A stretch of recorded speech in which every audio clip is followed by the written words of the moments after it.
আজকে আমি আবার বৃন্দাবনে যাচ্ছি। 30 তারিখে বৃন্দাবন থেকে ফিরেছি। আমরা এখন হাওড়া এসে পৌঁছেছি। এই যে আমার মাথায় এক মাথা দিয়ে যাচ্ছে, এই যে আর এক মাথা। এই যে আমাদের এখন সকালবেলার ব্রেকফাস্ট হচ্ছে। এই যে আমরা এখন স্টেশন থেকে নেমেছি।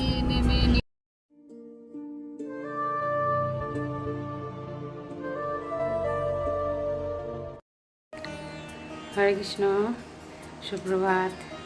আশা করি আপনারা সকলেই ভালো আছেন। লাইফ অ্যারাউন্ড কৃষ্ণ আরেকটি ব্লগে আপনাদের সকলকে স্বাগত। আজকে আমি আবার বৃন্দাবনে যাচ্ছি। 30 তারিখে বৃন্দাবন থেকে ফিরেছি। আজকে এখন 4:20 বাজে। এখনই আমি বেরোবো, কেননা বৃন্দাবনে একটা ভূমি পুজো আছে, জমির পুজো হবে, উদ্ঘাটন হবে, ভিত পুজো হবে, সেখানে অনুষ্ঠান হবে। সেই অনুষ্ঠানে যাচ্ছি। আমার ননদের জমি সেটা, সেই ননদের সাথে যাচ্ছি। নন্দায় আমরা মোট 5 জন যাচ্ছি। হয়তো ওখানে 5-6 দিন থাকতে হবে। আর কদিন আগেই আমরা 84 ক্রোশ পরিক্রমা করেছি। 84 ক্রোশ পরিক্রমা করার পরে আপনাদের সব শেয়ার করেছি। আজ আবার এখন বৃন্দাবন যাচ্ছি, রাধারানীর কৃপা। তাই আমার উপরে জানি না কতটুকু হয়েছে, তাই আবার যেতে পারছি। আমার খুব সৌভাগ্য যে বৃন্দাবন ধামে আবার যেতে পারছি। তাই আমার প্যাকিং হয়ে গেছে, খাবার দাবারও সাথে নিয়ে নিয়েছি, কেননা ট্রেনের খাবার তো আমরা খেতে পারি না। আর আমার প্যাকিং হয়ে গেছে, একটা ব্যাগ হয়েছে, আর এটা একটা খাবারের ব্যাগ, এটা একটা ব্যাগ। বেশি কিছু নেইনি, বেশি দিন থাকবো না, তাই অল্প দিন নিয়েছি। এখনই বেরোবো। ওরা আসছে গাড়ি নিয়ে একবারে বেরোবো। ভগবান তো যাচ্ছে না, তোমার তোমার ব্লগ শুরু করতে। হরে কৃষ্ণ। আমরা এখন 4টে কত বাজে? 4টে কত বাজে? 4:53। আমরা 4:53 বাজে আমরা এখন আমাদের বাড়ি থেকে বেরিয়েছি। আমাদের সাথে আরও 4 জন ভক্ত আছে, ড্রাইভার ভাই নিয়ে 5 জন ভক্ত। আমরা বৃন্দাবনের উদ্দেশ্যে বেরিয়েছি। আমরা এরপরে কোথায় কোথায় যাচ্ছি আপনাদেরকে সবাইকে শেয়ার করব। এখন আপাতত রাস্তায় আছি। এরপরে আমাদের 8টায় ট্রেন। আবার কোথায় কি হচ্ছে না হচ্ছে সব শেয়ার করবো। হরি বল, হরে কৃষ্ণ। জানি না রাধারানীর কী কৃপা হয়েছে, 1 মাসের মধ্যে আমি 2বার বৃন্দাবনে যাচ্ছি। আমার যে কী আনন্দ লাগছে। আমি বলছিলাম বাড়িতে, আমি এই জিনিসগুলো আমি দর্শন করতে পারিনি।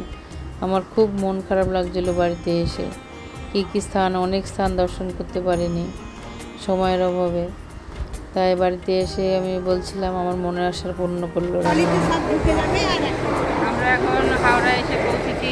এই যে আমার মাথায় এক মাথা দিয়ে যাচ্ছে, এই যে আর এক মাথা দিয়ে যাচ্ছে। আর এই যে এইখানে গপু খোলো, গপুকে বসাও। এই যে আমার গপু ঘুমু করছে। বা ফ্যান, এই যে ফ্যানগুলো চলছে, একদম ছোট ফ্যান। বল, আমি ঘুরে এসে বাড়িতে এরকম ফ্যান লাগাবো। হ্যাঁ, আমি ঘুরে এসে এরকম একটা ফ্যান লাগাবো বাড়িতে। একদম ছোট ছোট ফ্যান চলছে। লাগলে কেটে বেরিয়ে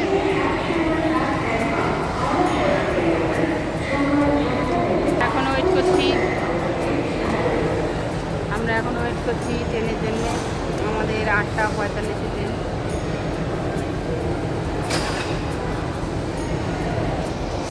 আমরা খুব সকালে বেরিয়েছি, তাই আমাদের কিছু প্রসাদ পাওয়া হয়নি। প্রসাদ সঙ্গে নিয়ে এসেছি। ট্রেন আসবে, ট্রেনে উঠবো, তারপরে আমরা সবাই মিলে প্রসাদ পাবো একসাথে। এখন আমাদের ট্রেন ছেড়ে দিয়েছে, ট্রেনে উঠে আমরা এখন প্রসাদ পাচ্ছি। আর সকালবেলা বেরিয়েছি, খিদেও লেগেছিল। আর এখানে এসে ছোট দিয়ে এমন দুষ্টুমি করা শুরু করেছে যে 2 থালা খাচ্ছে, 1 থালা খাচ্ছে। এ দেখো এতগুলো খাবার নিয়েছে, এই দেখো কি হচ্ছে।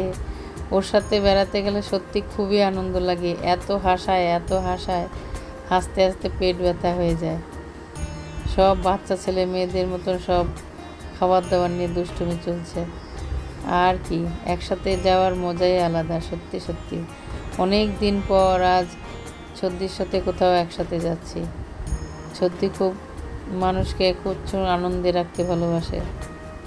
সত্যি একসাথে যাওয়ার খুবই মজা আলাদা। এখন আমরা নিউ দিল্লি স্টেশনে নেমেছি। এখন আমরা ওয়েট করছি আমাদের গাড়ির জন্যে। গাড়ির ড্রাইভার ভাইকে আমরা কল করেছি, এখনও এসে পৌঁছায়নি। আমরা ওয়েট করছি এবং চারিদিকে সকালবেলার পরিবেশটা খুবই সুন্দর লাগছিল। সবে সূর্য উদয় হচ্ছে, সেই সময় আমরা নেমেছি ট্রেন থেকে।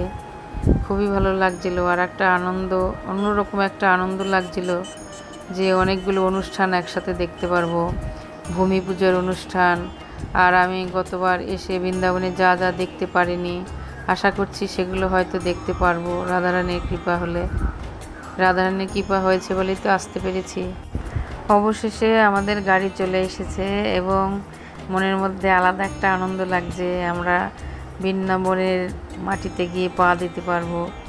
বৃন্দাবনে যাওয়ার যে আনন্দটা, সেটা শুধু যে যায় সেই বুঝতে পারে। যে বৃন্দাবনের উদ্দেশ্যে যখনই মনে করি যে বৃন্দাবন যাচ্ছি আমরা, সেই মুহূর্তটা সেই খুবই আনন্দ লাগে।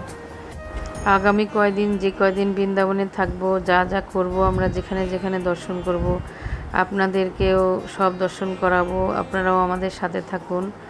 আজকের ভিডিওটা আপাতত এই পর্যন্ত। হরে কৃষ্ণা, রাধে রাধে।